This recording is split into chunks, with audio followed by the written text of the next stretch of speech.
If this is a joke, then it's a failed one, Mrs. Laura said uncertainly in response to her daughter's announcement that she and Christian love each other and plan to get married. Well, if it's a joke, it's a poorly executed one, Mr. Nicholas remarked displeasedly, taking Monica's words much more seriously. And it seemed he had a point. Monica wasn't joking. She was sociable and cheerful, with a wide circle of friends. Being a beauty, she attracted more young men than girls. Her parents didn't mind her inviting friends over, and the size of their house allowed them not to worry, especially if the parties were under their supervision. Moreover, Monica was intelligent and well-mannered, respecting herself much more than she enjoyed all those youth gatherings. So, among the guests were people who were at least decent. And Christian slipped into the company.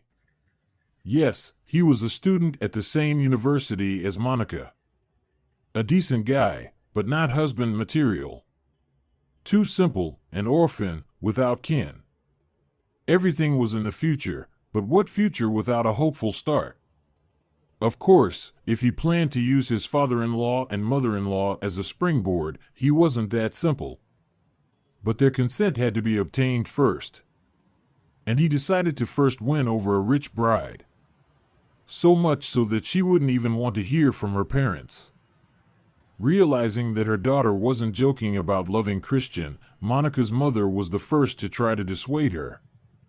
What do you mean, in love? You can fall in love 10 times a day. It doesn't mean you have to marry them all. Mom, I feel sorry for you if you don't know what being in love is. Especially since I'm not just in love with Christian, I truly love him for life.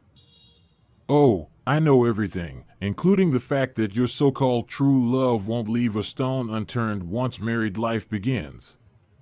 What love is that if there's nothing left, nowhere to live? Or do you want to live off us and your father, and burden us with your husband too? We don't like that idea. No one is going to burden anyone. We're both about to finish college soon. We'll work. And we have a place to live. If you and Dad don't want us living with you, we'll live in Christian's apartment with his grandmother. Congratulations. Not just living with a mother-in-law, but with some old lady. You won't just escape from that life, you'll go crazy. Not an old lady, but a grandmother. Perfectly sane and not that old of a woman. And I don't understand, Mom, what's your problem with Christian? I haven't heard a single argument against him, except that he's not wealthy. Father approached from another angle, as he was very serious about the matter. God with wealth. Do you know much about him? Exactly, nothing. Who are his parents? Dead? And why? You know, daughter, young people don't just die for no reason. Maybe they were alcoholics, or maybe something worse. Don't make up stories, Dad, especially about those who are no longer with us. I'm not making up stories, I'm asking, and you don't know. Marriage isn't just about freely indulging in love. You'll want children, won't you? And genetics, a whore of imperialism, hasn't been called that for a long time. And who is this Christian anyway? Why don't you pay attention to Thomas? You seem to get along well with him. Why should I pay attention to him? He's the son of good people, whom we all know well. Besides, his father is my partner. Your marriage would not only be happy but also quite reasonable, wouldn't it? Thank you, Dad. Have you and Mom already conspired to sell me? Not feeling any lighter yet. Who's selling whom? We're not planning to take anything from him. Yes, such a marriage would be beneficial, but it's not just about that. Thomas is a great guy, healthy, smart. He's already graduated and holds a significant position. Does that mean anything to you? And what about your Christian? He's a dark horse, that's who. I can see you falling head over heels in love like a crazy cat. But what about his feelings? Are you sure he loves you and not the benefits he'll get from marrying you? Yes, I'm sure. The girl was already deeply upset by the conversation, but her father wasn't about to stop. Well, I don't agree. This guy, crawling out of who knows what dumpster, just wants to settle down nicely, that's what I see. Okay, I've had enough of this nonsense, the girl said firmly and stormed out of the house. Her parents exchanged disappointed glances. Well, what do you think, Nicholas? Where's all this going to lead? Is Monica really that serious? Who knows? You know what I hope for? That this Christian will reveal his true colors to her in their interactions, so she'll realize the mess she's getting into. If not, then we'll have to pull her out later. Meanwhile, Monica, having run out of the house, called her beloved and asked to meet right away. I just ran away from home and I'm afraid to ever come back. They've had enough of me. Christian immediately came to meet them.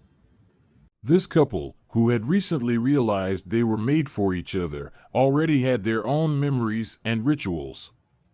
Seeing her beloved, Monica calmed down, breathed freely, and realized she didn't have to fear or doubt. Christian was with her, he loved her. She hugged him passionately, seeking protection from everything unrelated to their feelings. My dear, what happened? Who upset you? Not so much upset as, you see, I told my parents about us today.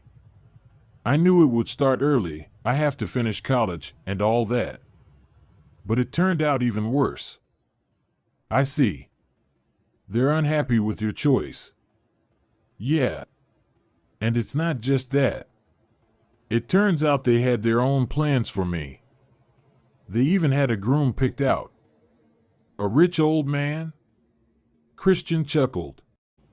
No, it didn't come to that. They suggested Thomas. Have you seen him at our place? He's the son of Dad's business partner. And what, are they seriously proposing you marry him? I don't know. I didn't even listen.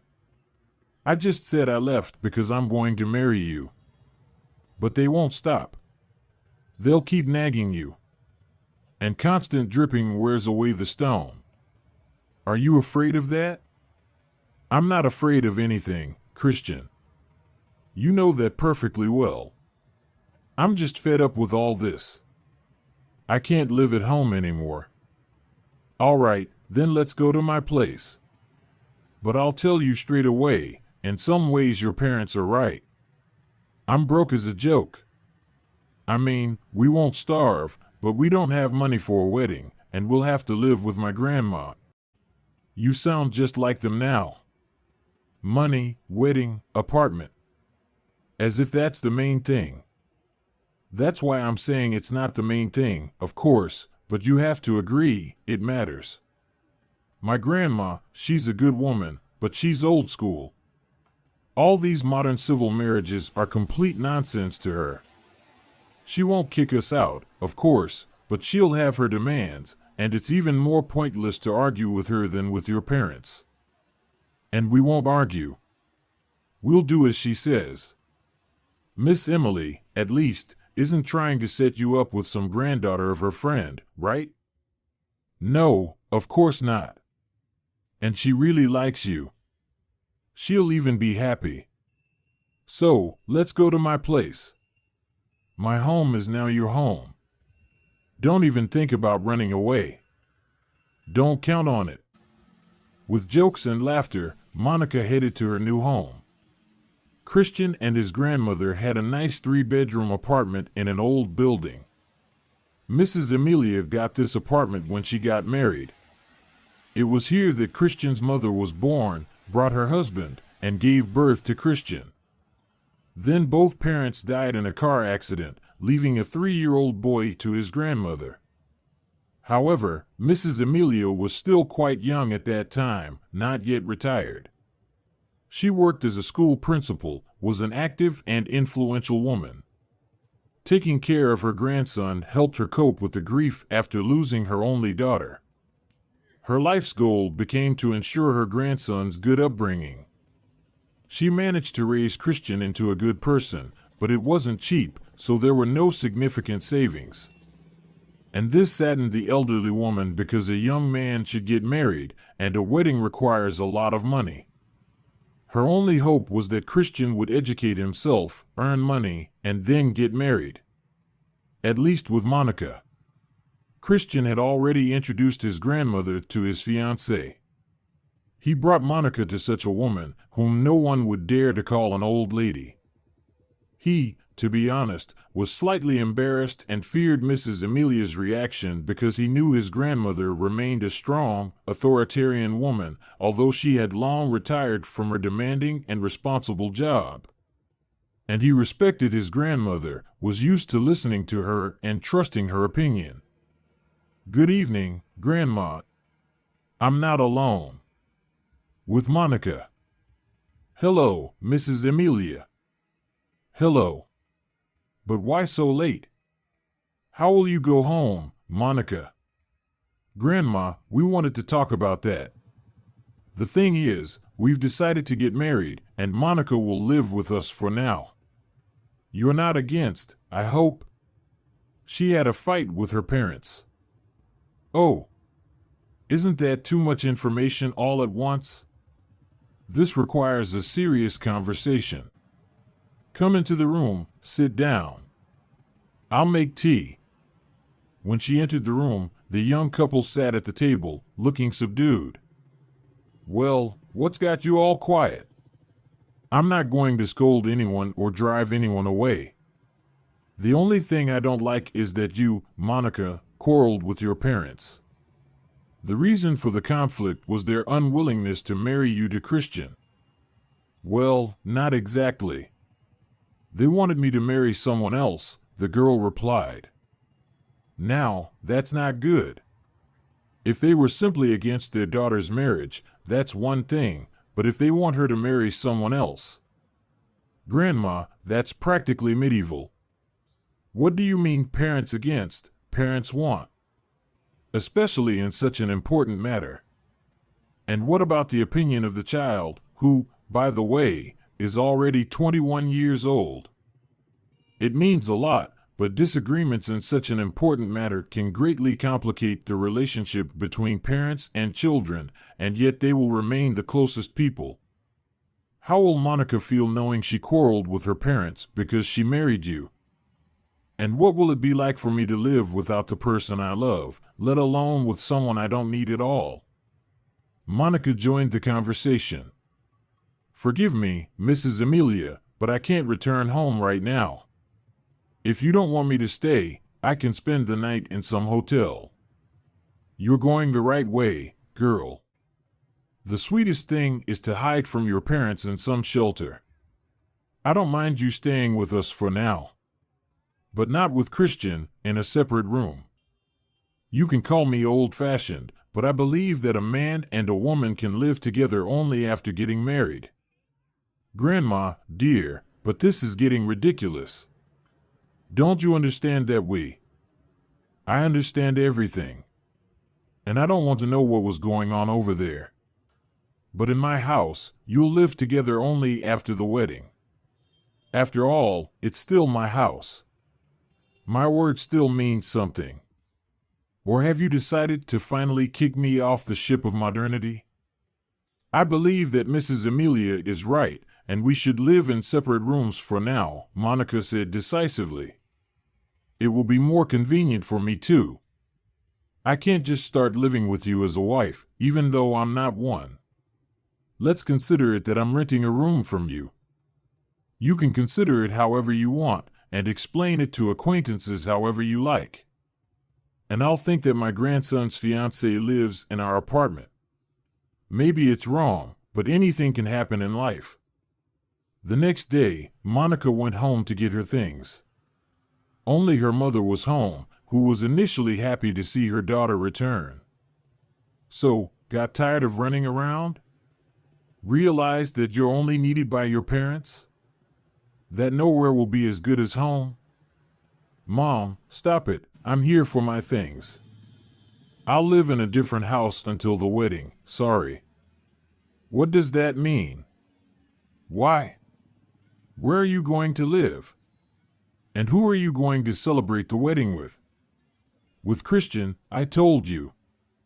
Until we get married, I'll rent a room, and then I'll invite you to the wedding.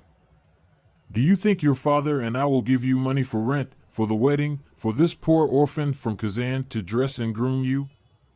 Mrs. Laura asked, masking her bewilderment with indignation. Monica sensed her mother's mood and tried to suppress her pity. I don't think anything. I can work myself. And so can Christian.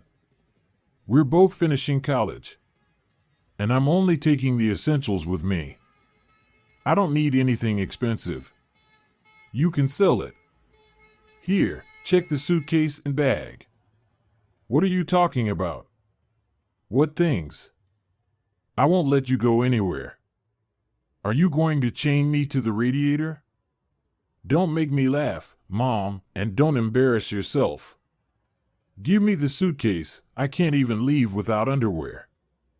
Fine, go. I guess Mrs. Laura realized the absurdity of the situation. When you realize the mistake you made, come back. Our door is always open for you. I will, for sure. Whatever happens, we'll always be the closest people. That's how mother and daughter parted ways. Monica went to her lover's house. She had to work on her relationship with Mrs. Amelia and Christian. But it's good that we won't live together right away as husband and wife.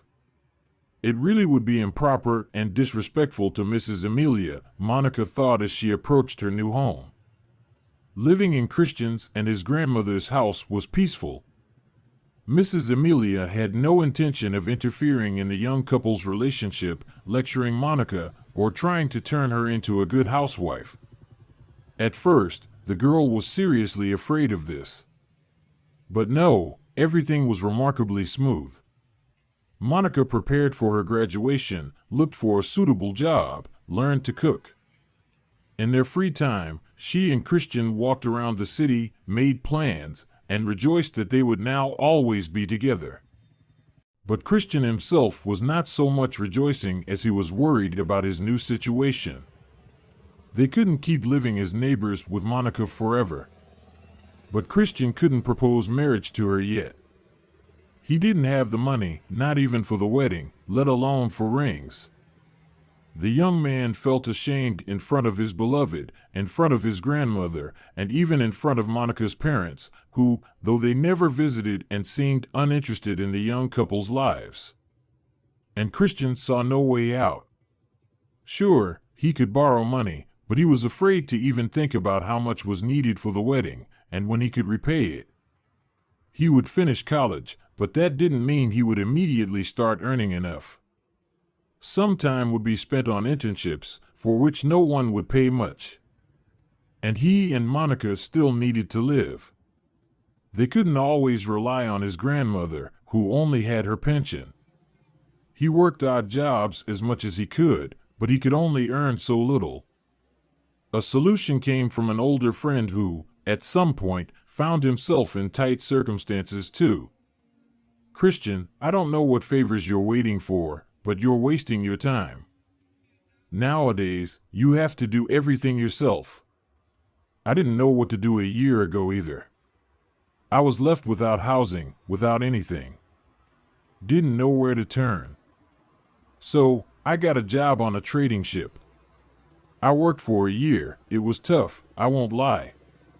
But in just a year, I bought a house in the suburbs and some equipment. Now I live and rejoice. In a year, I'll do it again. So, get yourself employed. You'll have your wedding and everything you want. The dress is nice too. But that's for a whole year. So what? Are you afraid to leave your bride? Let me tell you. If she runs away during this time, then it's better for you. You'll save money. You won't have to spend it on the wedding. Okay, kidding. She won't run away anywhere if she's worth it. They wait for each other for 10 years. Christian didn't want to leave his beloved, but he simply couldn't see another way out.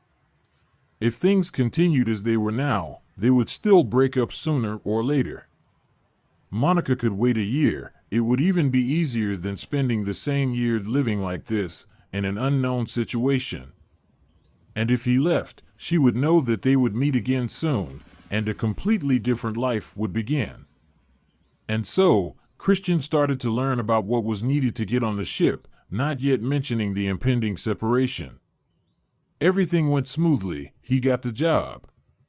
Only after that, in the evening at the table, Christian announced to Monica and Mrs. Amelia that he would have to leave soon. The reaction was expected. The women were scared at first, then Monica started to cry. "You're not joking, are you?" "Seriously, Christian, for a whole year? That's impossible. It's impossible to keep living off my grandmother, and in some suspended state. Neither husband nor wife, nor roommates, we're completely unknown to each other. I just don't see any other way out." "Well, Christian, why the wedding? We can just go and get married, even without rings. And that issue will be resolved. Then we can find more serious jobs. I saw an ad. They're hiring salespeople, cashiers at our supermarket, and the pay is decent." "Great. But how will I face people, like your parents, for example?" "I took the girl out of her comfortable environment, from a well-off life. And what did I give in return? A stamp in the passport and a saleswoman position? And nothing more. That's how it turns out." "Christian is right, perhaps," said Mrs. Amelia. "I don't want him to leave either, but this is the act of a real man. To be honest, Christian, I've been waiting for you to take action for a long time, maybe not so radical, but if you say this is the only way out, then it would be foolish to dissuade you. But just tell me, what did you find out about these ships? What kind of work is it? Isn't it too dangerous?" Monica didn't want to hear anything. "No, Christian, don't leave. I can't live without you. Not even for a year. I won't survive a day. Let me go to my parents, ask for a loan. They'll give it to me interest-free." "Stop. This is what I was afraid of, that you would run to your parents to ask for money. I couldn't stand that. Don't even think about it if you don't want to argue with me. So we don't have many options.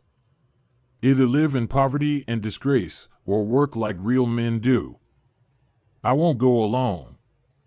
With Tony, who recommended me for this job. He's already been, returned, and everything's fine. You can talk to his wife. I don't want to talk to anyone. I want you not to leave. Come up with something else so we can be together. There's nothing else. Besides, we'll still be together. We'll call each other, think of each other. And where will I live when you leave?" "What do you mean where?" "Here. I actually wanted to ask you to stay with me." "I don't want to be alone either," Mrs. Amelia replied. Monica was somewhat calmed down, tucked in and put to bed. Christian sat in the kitchen to talk to his grandmother. "Do you think I'm doing the right thing, Grandma?" he asked. "In this situation, it's probably the only way out, apparently. So yes, it's right and manly. But what about Monica? Why is she so distraught? And that's already our legitimate female right. All women, saying goodbye to men, cry and ask them to stay. And men still leave. Because that's your male duty. How will you manage without me?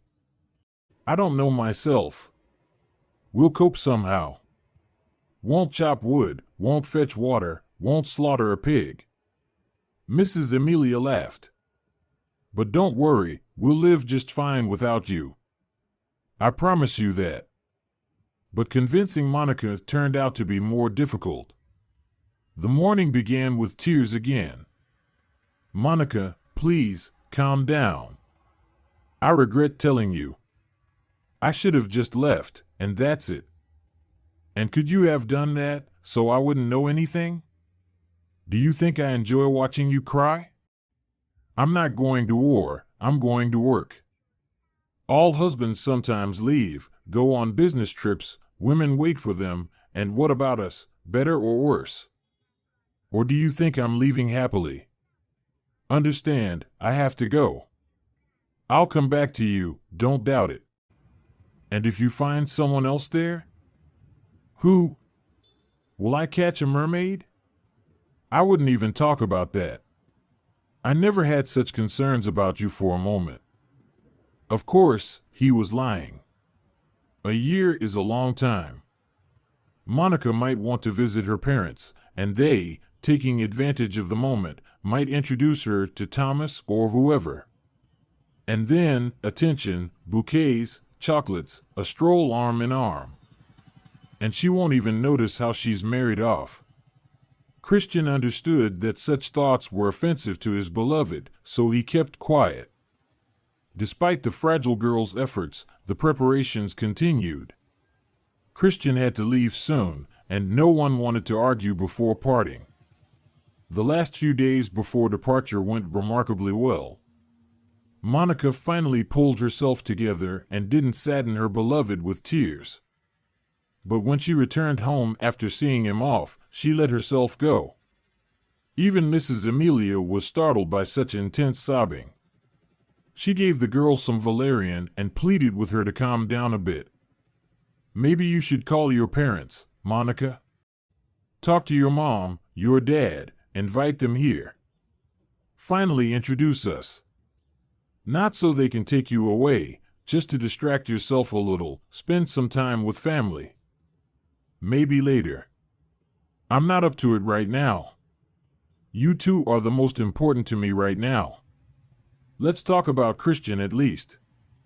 Tell me what he was like when he was little. You know him better than anyone." And Mrs. Amelia did her best to comfort the girl, showing her pictures of her grandson as a child, telling her what he was like in kindergarten and school. These memories warmed her heart. After a couple of weeks, Monica finally called her parents, told them about her beloved's departure, and invited her father and mother to visit. Only Mr. Nicholas came, first explaining his mother's absence due to poor health, but then admitting that Mrs. Laura was very upset with her daughter. "But don't worry. You know our mom, right? Stubborn as she is, she's all about you. But honestly, Mom hardly gets upset anymore.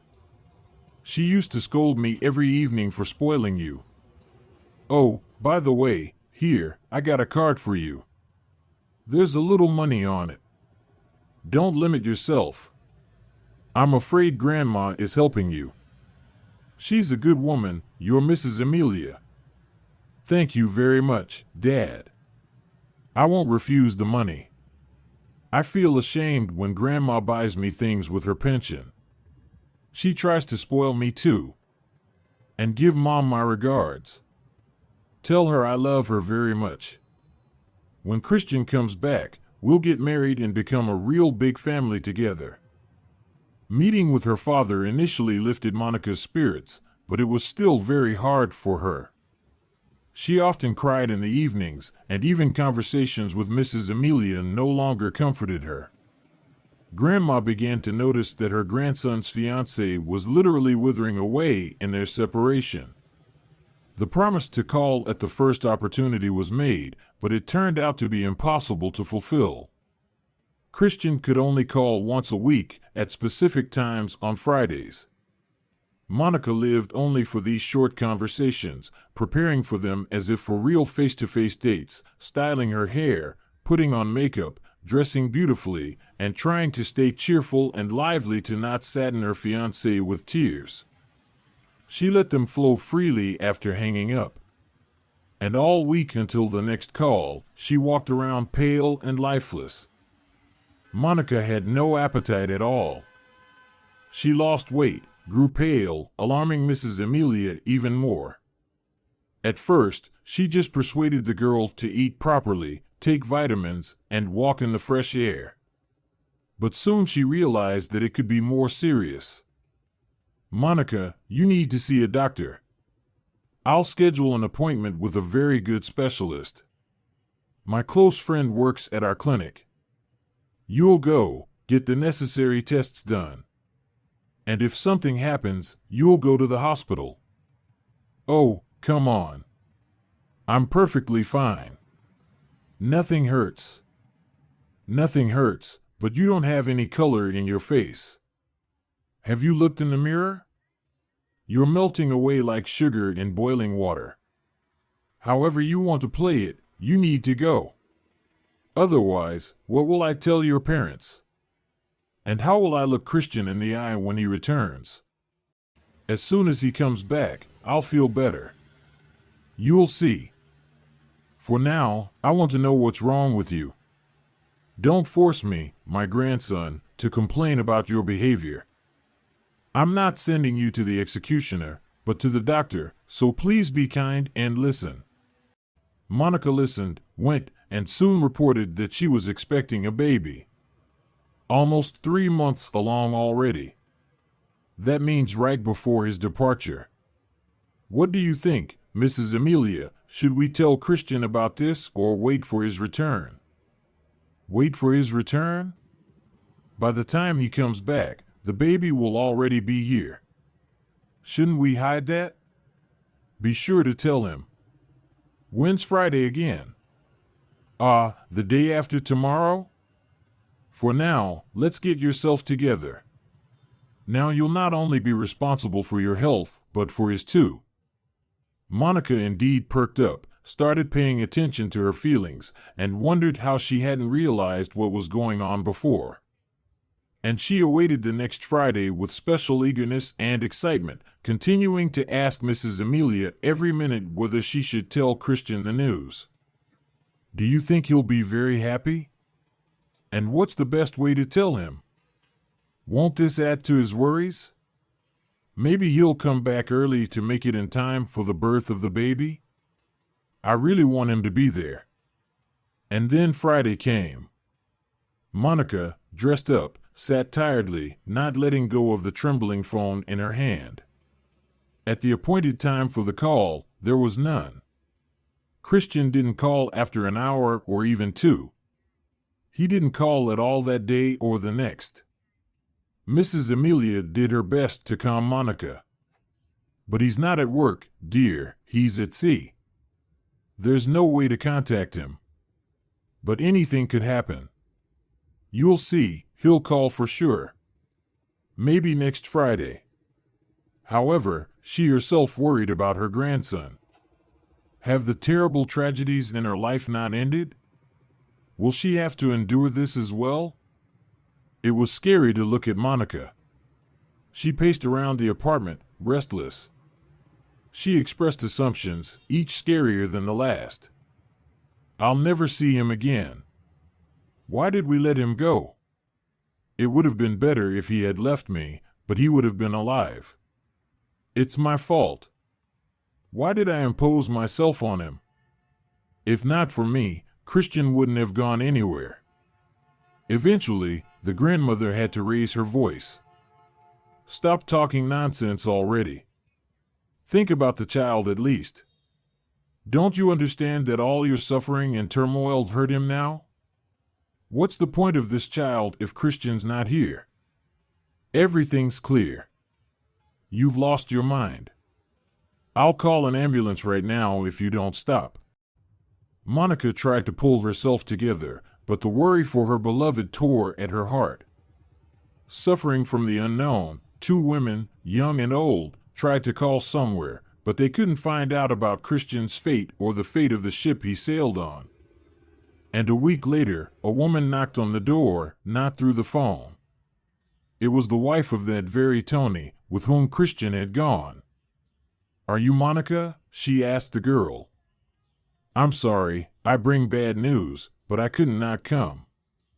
Christian is dead. The girl screamed as if struck, slumped against the wall. What? Yes, the ship got caught in a storm. There were many victims. My Tony was saved. He's in the hospital now. He asked for you to visit, said that Christian wasn't among the rescued. What about you? The woman shouted as Monica collapsed unconscious to the floor with a muffled groan. Fortunately, at that moment, Mrs. Amelia entered the apartment. She had gone to the store for milk. What happened? Monica. We need an ambulance. Quickly. The woman, sobbing, quickly informed the grandmother about Christian's fate, and only concern for Monica and the unborn baby spared Mrs. Amelia from severe shock. The girl was taken to the hospital in critical condition. They managed to preserve the pregnancy, but Monica was left in the hospital until the time of delivery. Doctors were deeply concerned about her condition and the life of the fetus. Monica was visited by her grandmother and parents, trying to cheer up the expectant mother, but it was difficult. Monica was in deep despair. It was hard for her to come to terms with the fact that her beloved was no longer there. She didn't believe it and hoped that he would still come back.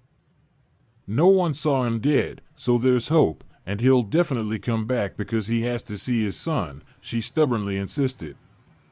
Hardly anyone was found there at all, although many perished. There, on the seashore, was a communal grave where those who weren't found were buried. Then, when your child grows up, we can go there to honor the memory of our Christian, Mrs. Amelia said. What's the point of worshiping some cenotaphs? Although, yes, we should go, then I would feel whether Christian is there or if he's still alive. Such reasoning sometimes frightened those around her, but the pregnancy progressed normally, and at the appointed time, Hugh was born. When Monica's parents met her at the maternity hospital, she categorically said that she would go to Mrs. Amelia. Christian's spirit is still there, his things are there, and there is hope that he will return. It's pointless for Mrs. Laura to tempt her daughter with the opportunity for help with the baby and to suggest thinking about Mrs. Amelia. An elderly person needs peace. No, Mom, I can handle everything myself, and leaving Mrs. Amelia alone is also inhumane. You and Dad are together, but what about her? The grandmother looked at the young mother of her great-grandson with gratitude. This tragedy was not easy for her either, and now Monica and Hugh became the sole purpose of her existence. Lucas, how many times do I have to tell you? You're not laying the bricks properly. The shout of the elderly dark-faced owner habitually spurred the young man working on the construction site of his house. I'm laying them fine, he's just nitpicking all the time. I'm practically working here just for food, and he's still not satisfied, thought the builder, but he didn't voice his thoughts aloud. He knew it was pointless. The owner interpreted this silence as submission, so he shouted even more sternly. I'll remind you again, I'll deduct it from your wages, and I already feed you for free. The guy sighed. He knew there was hardly anything to deduct from his wages. Well, maybe less food. But then he wouldn't have the strength to work. You're costing me too much. I nursed you back to health, fed you while you were unconscious. Anyone else would have left you to die as they pleased. But I showed pity. And now you're looking at me like a wolf. I'll kick you out. Where will you go? You don't even know. And here you have blood, food, and clothes. And if I throw you out, you'll be where you came from, in the sea, and you'll swim further. Sometimes Lucas himself wanted to be somewhere far away from these places, not because he didn't want to work. He wanted to find his real life because it existed once, somewhere, possibly far from this village, lost between two mountains. He must have lived somewhere and somehow before, probably far from these places. But he didn't remember anything. Everything he knew about himself was fished out of the sea by the owner's son, brought home unconscious and sick. He even doubted his name was Lucas because he didn't remember any name or surname. They treated him and left him here as a free worker. The owner had several of them. Some sold themselves for debts, while others, like Lucas, simply had nowhere else to go. But other workers at least remembered who they were and how they ended up here. He knew nothing about himself. Perhaps someone was looking for him, but finding someone in this closed and secluded village was practically impossible. There were only 2 families here, 2 clans that didn't feud with each other. All connections with the outside world went through the heads of families, the rest rarely left the village. Lucas didn't even know exactly where he was. And although he couldn't imagine where he lived before, he suspected it was in a much busier place. But where? It was frightening to imagine that he might live out the rest of his life here, knowing nothing about the outside world. He tried to talk to his fellow sufferers, but it didn't help much. People were too tired after work, and they didn't like to remember the past. Where I lived, how I lived. Why are you bothering your soul? I lived just like that, in another village. That's all there is to it. Or I lived in the city. I drank heavily, it was bad there. They don't let you drink here, which is good. And don't bother your soul. At first, they didn't let Lucas leave the village. Why do you need to?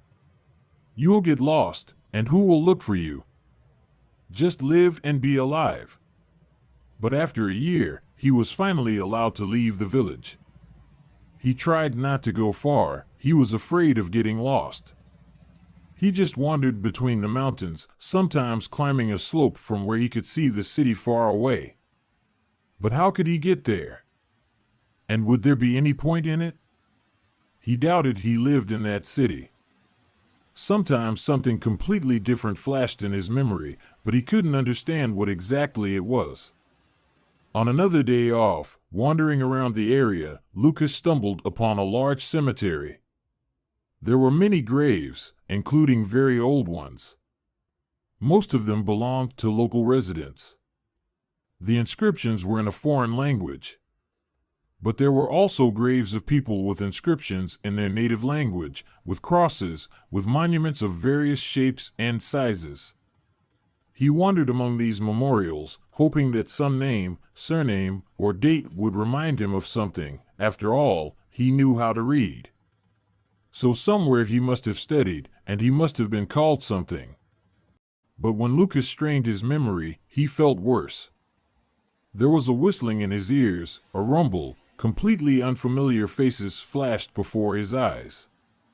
He wanted to fall to the ground, to hear and see nothing else. So he didn't try to remember, he just stared at the familiar letters, hoping that one day they would tell him something. His walks through the cemetery did not go unnoticed. "Why are you walking there, disturbing the dead?" the owner said. "There's no one there, and none of yours are there. You're not from here." Apparently, he guessed the purpose of Lucas's wanderings and didn't want to lose him as a worker. Perhaps Lucas wasn't the best bricklayer, but he was a calm and trouble-free person who didn't cause scandals or fights, didn't contradict the owner, and didn't ask for alcohol. But where am I from? Who knows? I go to the city, nobody's looking for you. If you were needed, they would be looking. I would know and I would tell you. Apparently, you're not much of a person. Lived on your own, that's why you don't remember anything. There's nothing to remember. Just live your life, be glad you ended up with good people. But if you keep wandering like this, you might end up with others. It could be worse. But Lucas didn't think about how it could be worse. He lost his memory, lost his past, and there was one. Sometimes he saw faces, heard voices in his dreams, but when he woke up, he couldn't remember anything. It caused him agonizing longing and headaches, but there was no one to share his feelings with and no one to ask for help. If there were a real doctor here, he would probably help me. But there's no point in even mentioning it. Here, everyone only treats themselves with herbs. Maybe there are herbs that bring back memories? Or maybe I was drugged with something that takes them away. So, strangely enough, the only thread to the past was the cemetery.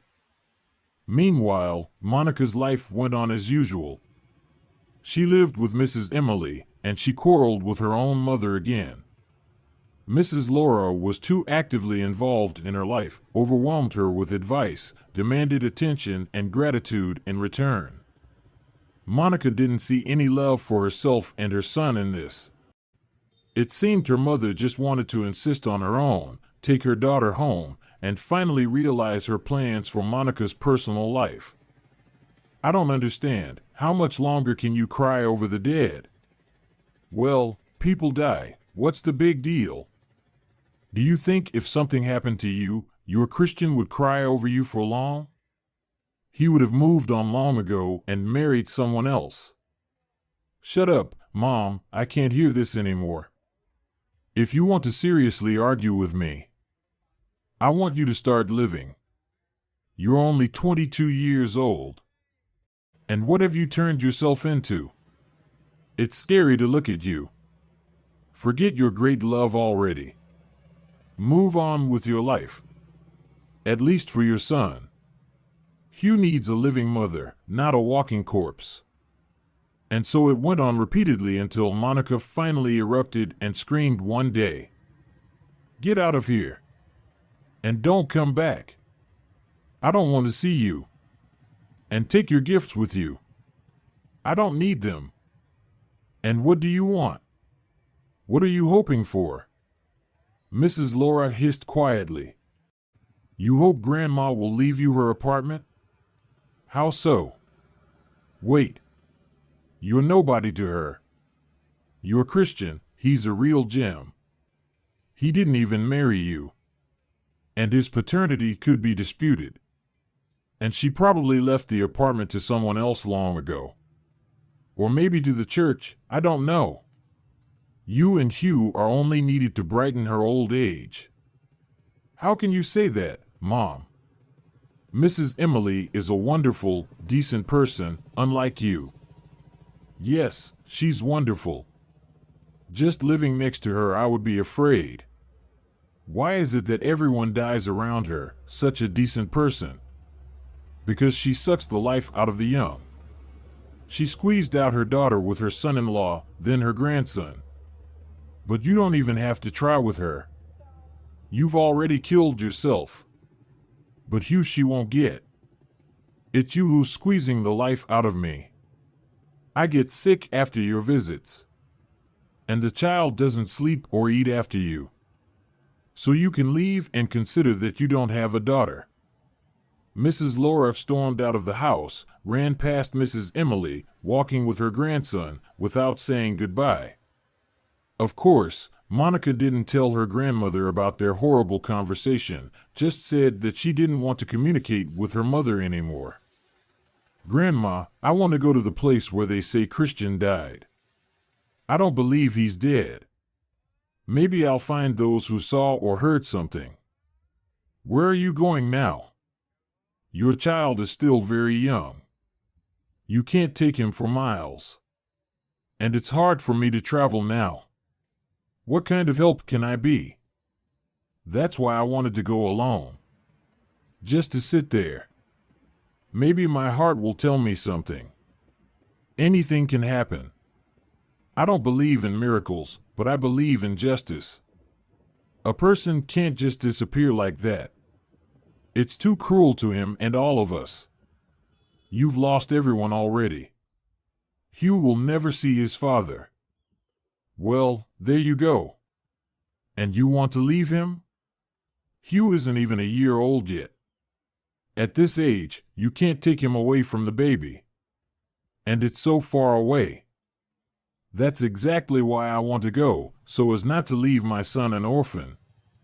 You see, Mrs. Emily, that I can't take it anymore. I'm dying without Christian. Please stay with Hugh for a little while. I don't want to take him to his mother. I'll hire a good nanny to help you. Not for long. Just for a week. I need to go. Please don't be offended with me. I see how exhausted you are. And I see hope in your eyes. Well, what can I say? Go ahead, of course. We'll manage without nannies. What can you do?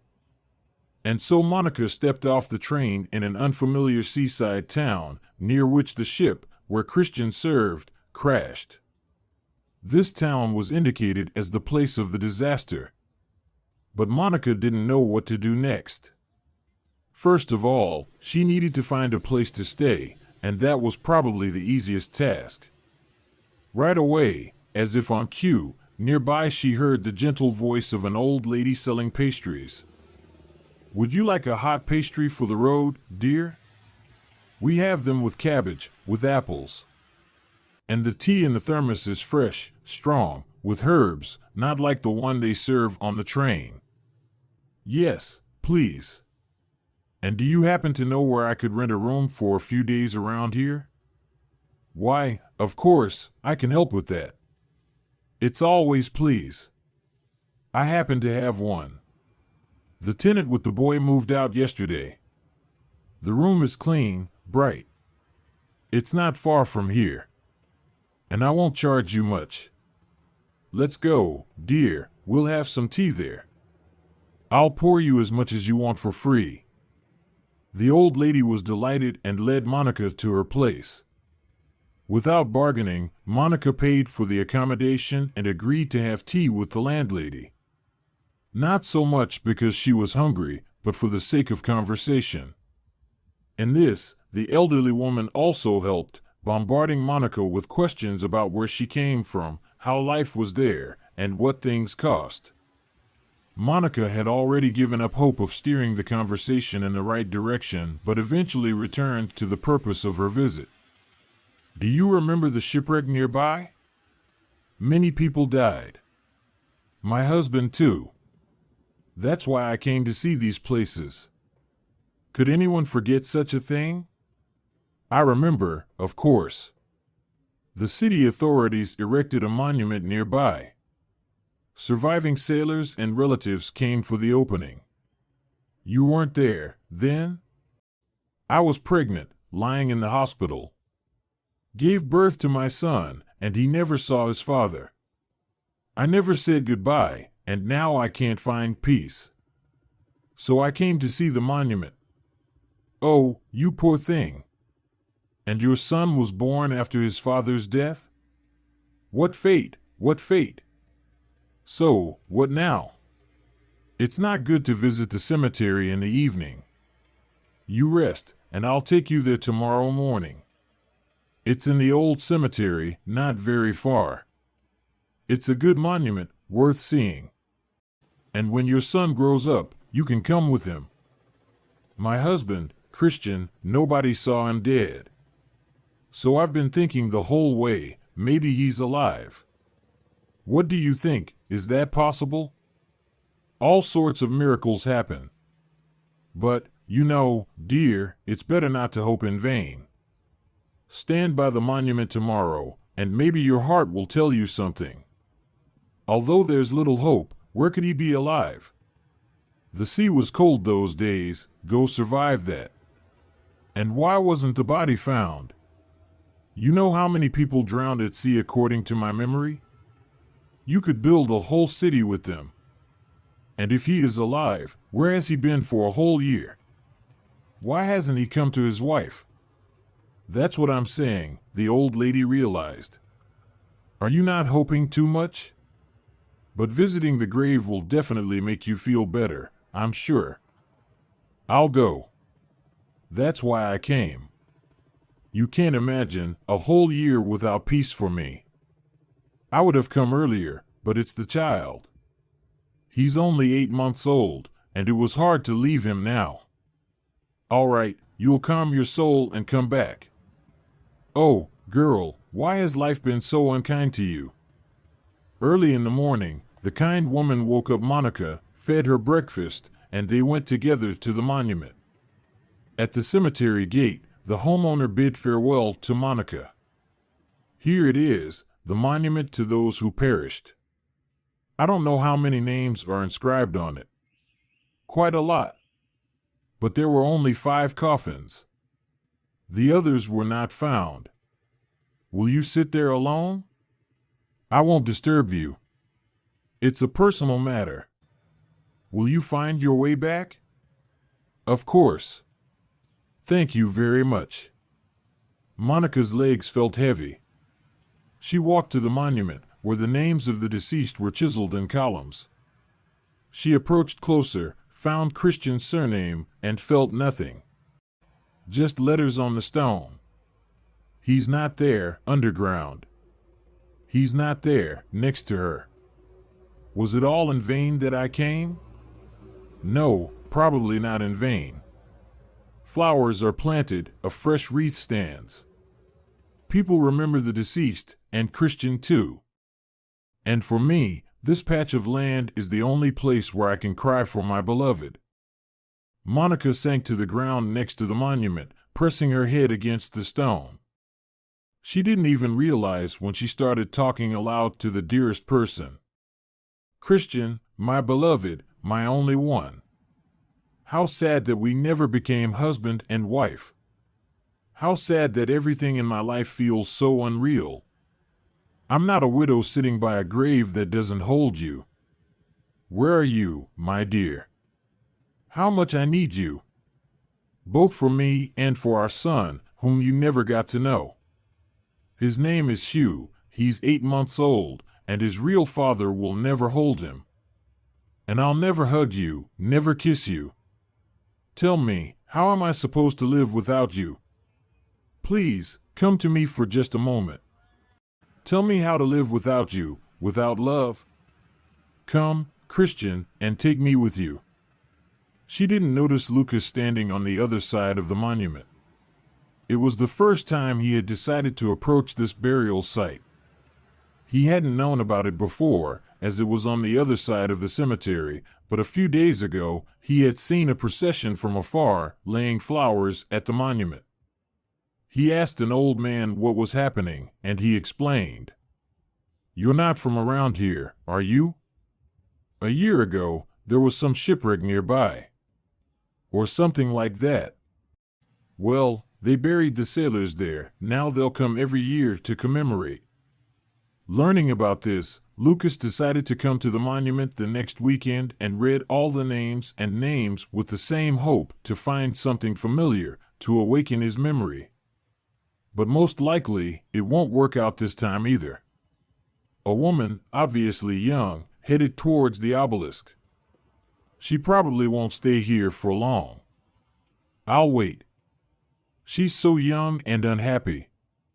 Lucas often saw grieving people in the cemetery, sympathizing with them from afar, trying not to disturb their thoughts. But this time, for some reason, he wanted to be closer to this girl. Her appearance strangely stirred him, and it seemed to awaken some memories. But, as always, catching the thread of these memories was impossible. Thoughts buzzed in his head again, and his heart pounded wildly.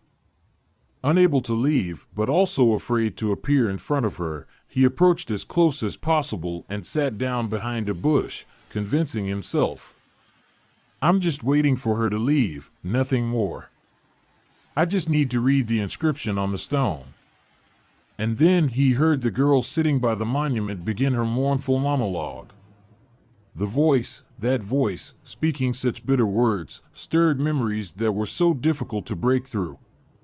Lucas found it increasingly difficult to breathe. His head seemed to burst with thoughts that he couldn't put into words. Christian, marriage, son.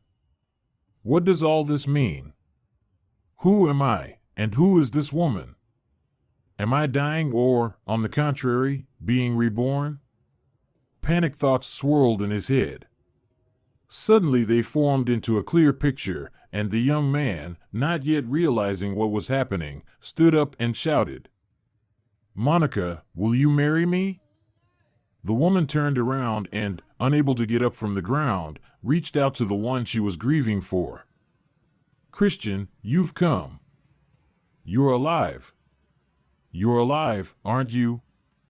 Christian sat down next to her, embraced her, and began to kiss her tear-stained face tenderly. "Monica, I remember everything now. It's you who came for me, my Monica. How did you find me? How did you know I would be here? I was searching for my name, my life, and now it's all come back. Yes, I'm alive. I was almost dead, then I was dead for a whole year. But then you came, my dear. My most beloved." Supporting each other, they got up from the ground. "Let's go from here, Christian. Let's go home, to Grandma, to our son. Do you remember Mrs. Emily?" "Of course. She taught me to read. And I remembered you. It all made sense to me, but I couldn't understand who you were. There was no memory, and I couldn't get it back. But a son? I don't remember. Do we have a son?" "Yes. He's 8 months old. He was born after." Monica pointed to the obelisk and pulled her beloved away, holding his hand tightly, as if afraid that he would disappear again, that this place would take him away forever. "Where do we go now?" "Home? But we didn't live here." "Of course. Let's go get my things." I left them with a woman, then straight to the station and home. "And where did you live? Don't you need to go there?" "I lived with the locals, worked, they fed me, but it's far to go there, and I had no friends or acquaintances." "And you, how have you been all this time?" "No way. I was waiting for you, that's all. If it weren't for Hugh and Mrs. Emily, I wouldn't be here." They almost ran to the house where Monica was staying, sometimes speaking at the same time, sometimes falling silent, stopping, and unable to take their eyes off each other. Passers-by looked at this couple with surprise. Both the girl and the boy were thin, exhausted, as if after a long illness. Or maybe that's exactly what it was. But now it seemed like illnesses or someone's evil spells had left them. Both were shining with an unusual light of great happiness. They didn't see anyone around them, not even the landladies, deeply affected, could explain anything properly. Only on the train did Monica and Christian calm down a bit and could talk about what had happened. I don't even remember it well. I fell into the water. I was wearing a life jacket. And I just paddled away from the ship, losing consciousness, coming to. And the sea was restless, and as I understand it, the waves carried me to the shore. But how long I spent in the cold salty water without food, water. And then the son of the owner found me and didn't abandon me, he brought me home. I don't know how they managed to help me, but clearly no one tried to restore my memory. They named me Lucas for some reason. I didn't mind. I worked for them, and that's it. Only in my dreams sometimes there was no face. I couldn't make out, didn't understand the words. I only knew that it was the one I love, that is, you, Monica. My poor dear. If only I knew, but I thought you were gone, nowhere at all, and it was so scary, and how happy I am now, you can't even imagine. Oh, I can imagine even more. I'm even happier, because I found you, myself, my son, Grandma, all thanks to you. Only when they arrived and approached the house did Monica and Christian remember that they hadn't even thought to warn Mrs. Emily with a call or telegram. I'm afraid her heart won't take it. How should we prepare her for your return? Nonsense, people don't die of joy. Besides, my grandma is a strong woman. I'm sure she'll handle it. I can't wait to see my little son for the first time. Christian was right. Mrs. Emily cried with happiness, took some drops, but at the same time set the table for the sudden return of her grandson and his bride. and Christian carefully approached the crib where his little son was sitting. "Hugh, my little son, here we finally meet. Do you recognize me? I'm your daddy." "Daddy," the boy repeated brightly, increasing the degree of delight, as it was his first word. "So, the next one will also be a boy," the great-grandma rejoiced. "Definitely, because I have to go through everything from the beginnings, taking care of my pregnant wife, meeting her from the maternity hospital, taking care of our newborn son. But first, of course, we need to get married. Are you ready to be my wife, Monica?" "You bet," laughed the happy girl. But first, of course, Christian had to restore his documents, as he was considered dead. This was easily done, albeit with the help of Monica's father.